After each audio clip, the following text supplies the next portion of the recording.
Hello, and welcome to the Outdoorsy Diva podcast. I'm your host, Lauren, the Outdoorsy Diva. Thanks for joining.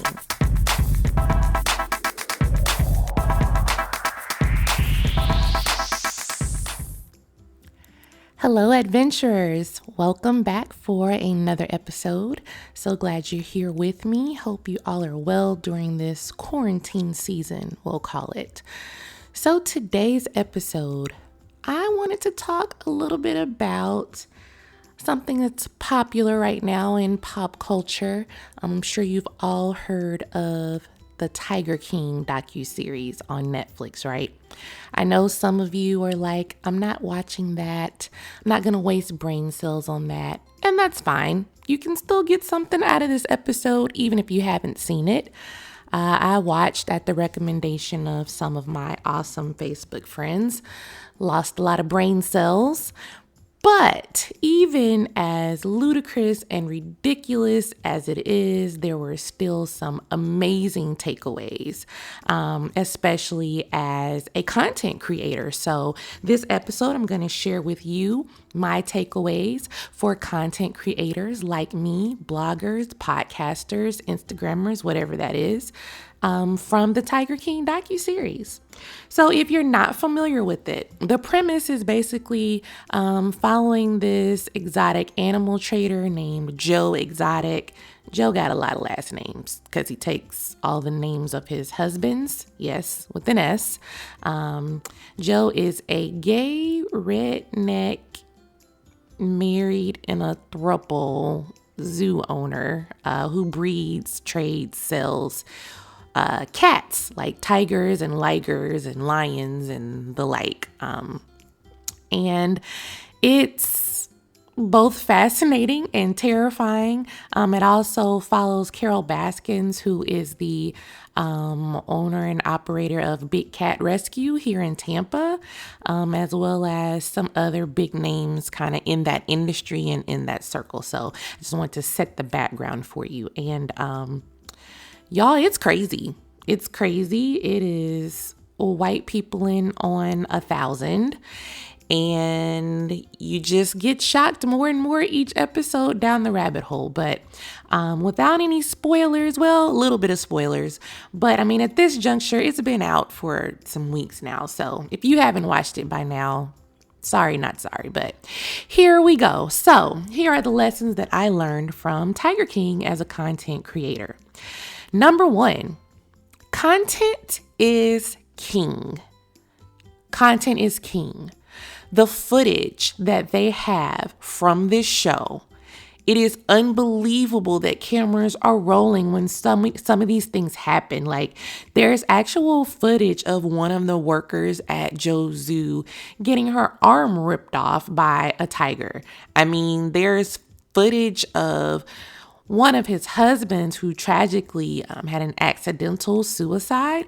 There's not footage shown of the actual suicide, but there was someone in the room with him and the cameras were rolling. And so the cameras focused on that person.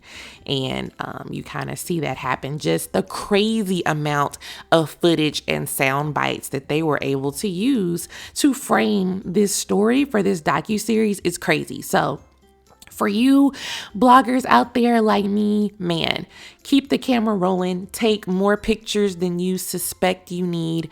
If you think you have enough pictures, you don't. Take more. If you think you have enough video, you don't. Take more. So just take more content, capture more content than what you think you need, even in those unexpected moments. Number 2, authenticity. Be your authentic self.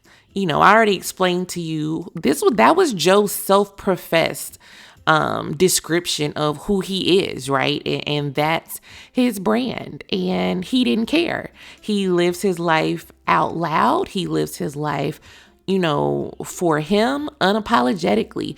So when it comes to you and whatever you have determined your brand to be, live that. Live it authentically. Be your authentic self.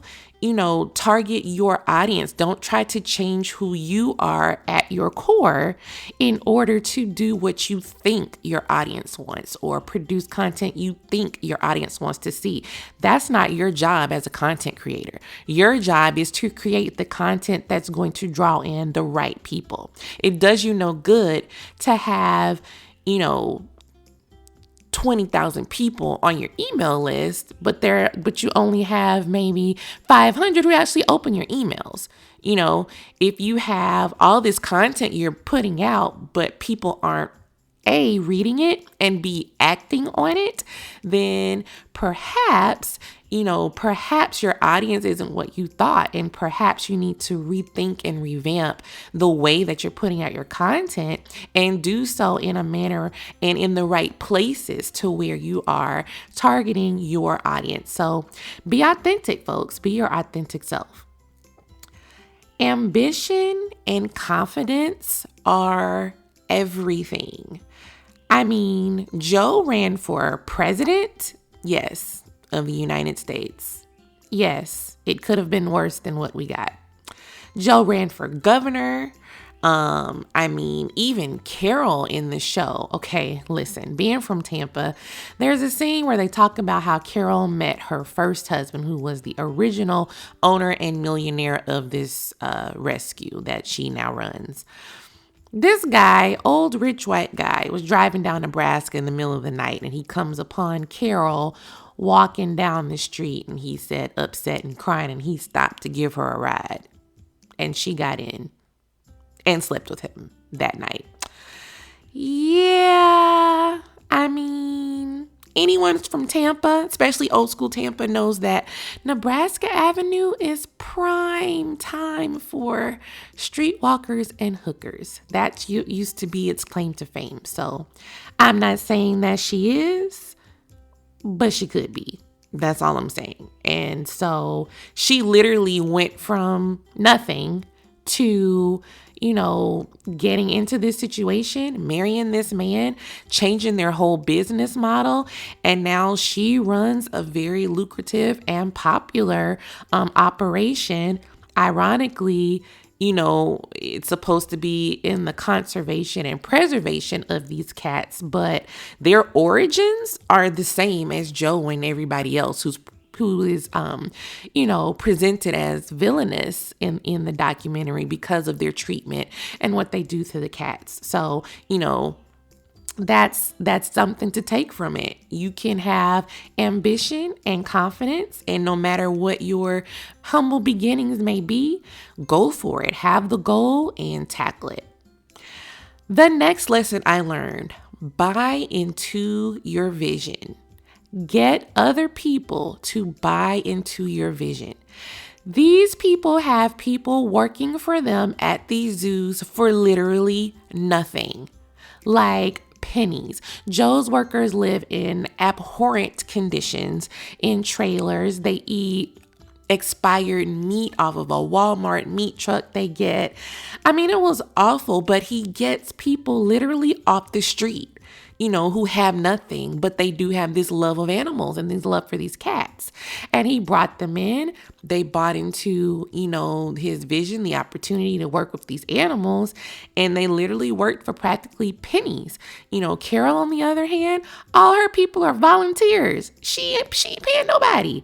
They're literally there because they believe in her mission. And so that was definitely a lesson. Get people to rally around you who can buy into your vision and wholeheartedly believe in what you're doing. Differentiate yourself within your niche or your industry. Now, this should be a no-brainer, but I see it every day. As someone who is a travel and adventure blogger like me, it's saturated. The market is saturated, but I had to be different. How can I be different? What can I do that sets me apart? So for me, my gender as female, my race as Black, And, then my other differentiator is my love of the outdoors and nature and how I tie that into my travels whenever possible. So I really had three things to kind of set me apart from what else is in the market. There's definitely more people I'm finding who are very similar to me. As time has gone on, obviously that's going to happen, but I like to say I'm kind of a forerunner for what that Black outdoorsy archetype looks like, and for being out there putting content out like that and to highlight that. So differentiate yourself within your niche, within your industry. So from Tiger King, Carol's differentiator is she doesn't breed the cats anymore. You can't pet the tiger cub. She doesn't exploit the cubs like that. She doesn't take them places anymore. And she also doesn't breed them anymore. She also doesn't believe in them being seen, have them in enclosures, like very small. Now, I have to use side eye at that. I haven't personally been to Big Cat Rescue yet, right? So I can only speak from what I saw. There were definitely scenes where Carol's cats were in small enclosures as well. But I also read something that said that wasn't the norm. That was the one day that they're there so they can do some work on their habitats. So in any case, what she says her differentiator is that she doesn't breed them. You don't interact with them. She doesn't exploit them. There's no human interaction. You can't pay to play with cubs. And so that's what sets her establishment apart from the others. And on the flip side, Joe's claim to fame is, hey, it's wild, it's crazy. You want to play with some cubs? You can come do that here. And that's his differentiator, and that's what he rolls with, whether we agree with it or not. Branding matters.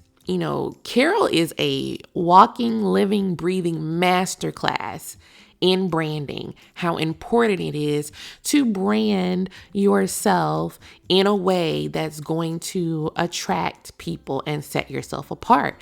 I mean, the way that she branded Big Cat Rescue, and it used to be called something else. It was like Wildlife on Easy Street or something. But when she rebranded and really went hard on the conservation aspect and got people to buy into that, the numbers this woman does on social media is phenomenal. It's a clinic. It is a clinic in marketing, in positioning, in branding, and the way that you present yourself to people and how you get people to buy into you and really overlook anything else that you've done. She nailed it. Absolutely nailed it with her branding tactics. I think she should teach a class. I'd take it. The next one. This one is just a bonus funny one, but I had to include it because it's funny. I learned that for the low price of the cost of some sardine oil, if you have, say, a competitor, a barrier, a business problem in your life, you could use said sardine oil to, I don't know, maybe get a big cat like a liger or a tiger to get rid of said problem for you. So what I'm talking about is there's speculation from Joe and his ridiculousness that, Carol got rid of her first husband. He went missing, was eventually declared dead, never to be seen again. She never faced charges. There is no charge in that murder, in that disappearance, which happened here in Hillsborough County. They've actually reopened that cold case here. It's still an open cold case for his disappearance. But the rumor was that, there was that Carol fed him to the tigers, that she put him in a meat grinder, all kinds of crazy ridiculousness. But the craziest part is there's a scene where Joe gets attacked by his own tigers. They attack his foot. And he claimed that somebody put some kind of scent on his boots to make the tigers attack him, right?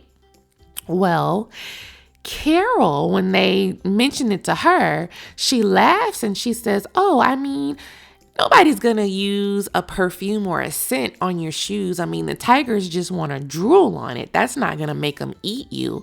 If you really want to make a tiger eat someone, you'd cover them with something like sardine oil. What? Ma'am, who says that? Literally just rolled off her tongue like it was nothing. Like, this is a normal thought process. And I was like, did we just listen to a confession? Like, it was phenomenal and terrifying all in one breath. But hey, I learned something new, and I learned that if push comes to shove and I need to knock somebody off, all it takes is a little sardine oil and access to a big cat.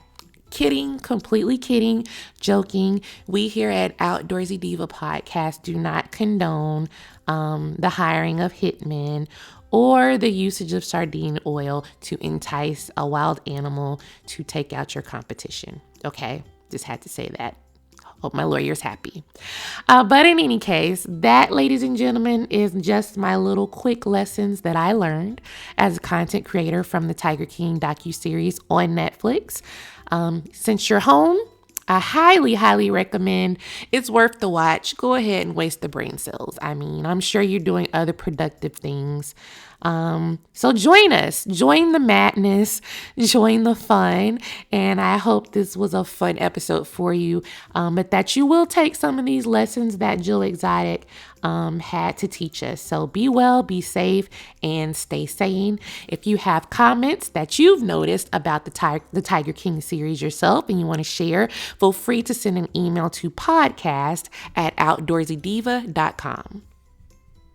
Thank you so much for listening. I hope that you enjoyed this episode. And if you did, make sure you subscribe to the Outdoorsy Diva podcast. Be sure to check out Misadventures of an Outdoorsy Diva blog on outdoorsydiva.com. You can also keep up with me and my adventures, so check out all of my social channels. Find Outdoorsy Diva on Facebook, Twitter, Instagram, and Pinterest.